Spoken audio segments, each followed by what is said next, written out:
Ecclesiastes 2. Nakahukom ako sa pagpanimalo sa kinabuhi o pagsusi kung unsa gayud ang kalipay. Apan nasuta ko nga wala usab kini kapuslanan. Nasuta ko nga binuang ang pagkatawa ug wala kay makuhang kaayuhan sa paglipay-lipay. Tinukmod sa akong tinguha nga magmaalamon, gisulayan ko ang paglipay-lipay pinaagi sa alak, o gisulayan ko ang pagsulod sa binuang nga mga buhat.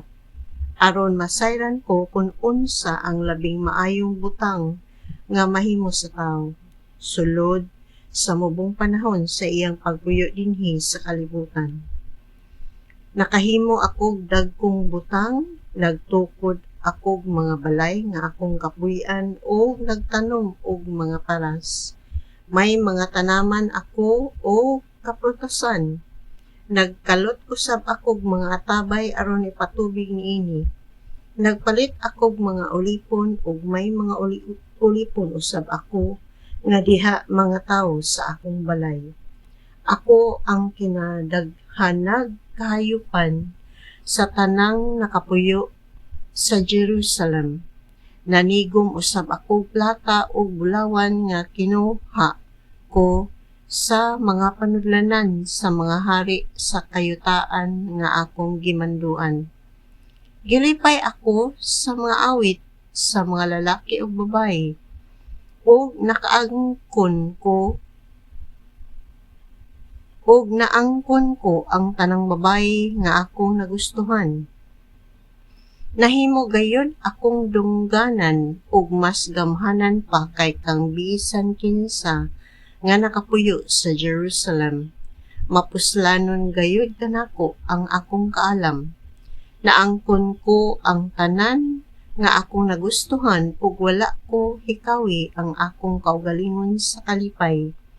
Mapagarbuhon ako sa tanan nga akong nabuhat ug kini ang akong ganti. Unya namalandong ako sa tanan nga akong nahimo ug sa labihan kong kahago sa pagbuhat niini ug nakita ko nga wala kini kapuslanan. Samara ako sa nagdakop og hangin, wala gayud kini kapuslanan. Ang nabuhat sa mga hari nga naguna maura, usab lamang ang mabuhat sa hari nga nagsunod. Busa nagsugod ako paghuna-huna kung unsa gayoy kahulugan sa pagkamaalamon, o sa pagkadanghag, o sa pagkabuang-buang. Ug nasayran ko nga mas maayo ang kaalam kaysa kabuang, sama nga mas maayo ang kahayag kaysa kangit-ngit. Ang mga maalamon makakita sa ilang gipadulngan apan ang mga buang-buang dili. Hinuon nasayran ko usab nga managsama ang dangatan natong tanan. Nakaingon ako sa akong kaugalingon. Ang dangatan sa mga buang-buang mauusab ang akong dangatan. Busa, unsa may makuha ko sa akong pagkamalamon kaayo? Wala gayud.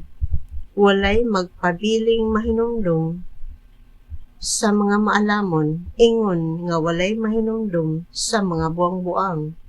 Ug madamlag kitang tanan, hikalimtan, mga matay kitang tanan, maalamon man o buang-buang. Busa gikasilagan ko ang kinabuhi, kay kini naghatag lamang kanako kasamok.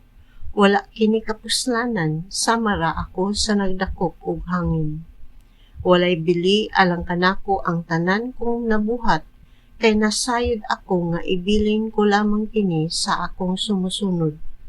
Ug kinsay nahibalo, kun maalamon ba siya o buang-buang ba? Apan siya'y manag-iya sa tanan kong hinaguan sa tanan nga gigamitan ko sa akong kaalam. Busa wala gayud kini kapuslanan. Tungod niini nagbasol ako kun nganong naghago pa ako pag-ayo. Maghago ka uban sa tanan mong kaalam, kay balo og katakos apan sa katapusan lain ang magpahimulos niini. Busa wala kini kapuslanan o dili makatarunganon. Maghago ka o mag-antos sa tibuok mong kinabuhi, apan unsa may nakuha mo niini? Ang tanan mong nabuhaton sa tibuok mong kinabuhi, makahatag lamang kanimo labad sa ulo o kagul-anon. Dili gani makapahulay ang imong hunahuna bisan sa gabii. Kini usab wala kayo'y kapuslanan. Busa ang labing maayong buhaton nato mao ang pagkaon o pag-inom o pagpahimulos sa tanan tang hinaguan, kay bisan gani kini hinatag man sa Dios.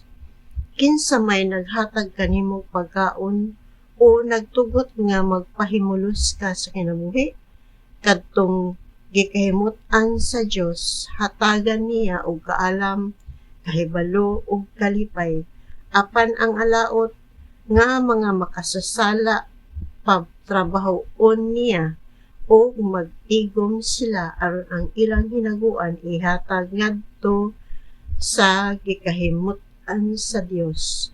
Wala usab kini kapuslanan og samara sa nagdakop og hangin.